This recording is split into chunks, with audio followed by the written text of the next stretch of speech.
Now, as I promised you, this course is going to be highly practical, but I also promised that I will not neglect the theory. Now, what we mean by hacking is being able to gain access to a system that you're not supposed to have access to. So, for example, logging into an email account that you're not supposed to have access to is considered hacking that account. Gaining access to a remote computer that you're not supposed to have access to is hacking that computer. Reading information that you're not supposed to be able to read, again, is considered hacking. So you can see that there is a large number of ways to hack into a system, and the word hacking can refer to a number of things, but the main concept is the same. Gaining access or being able to do things that you're not supposed to be able to do is considered hacking.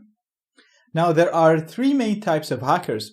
We have the black hat hackers. These are the bad people that hack systems illegally in order to steal money or to achieve their own illegal goals. The second part of hackers are the white hat hackers. So this is us. These people use the same techniques used by the black hat hackers, and they also hack into systems, but they only hack into systems that they have permission to hack in order to test the security of these systems. And finally, we have the gray hat hackers.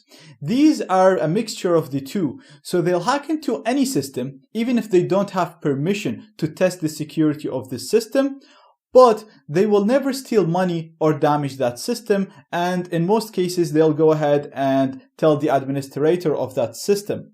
But what they do is still illegal because they test the security of systems that they do not own or do not have permission to test. Now, one big question that people always ask is, why hacking? Why teach or learn hacking? Well, hacking is an existing industry. There are lots of job opportunities for ethical hackers, for people like us who would go ahead and test the security of systems to make sure that these systems are secure and not vulnerable to black hat hackers. There is actually a huge demand for ethical hackers these days because of the increased amount of hacking attacks. So we hear on the daily, big systems and big companies are getting hacked.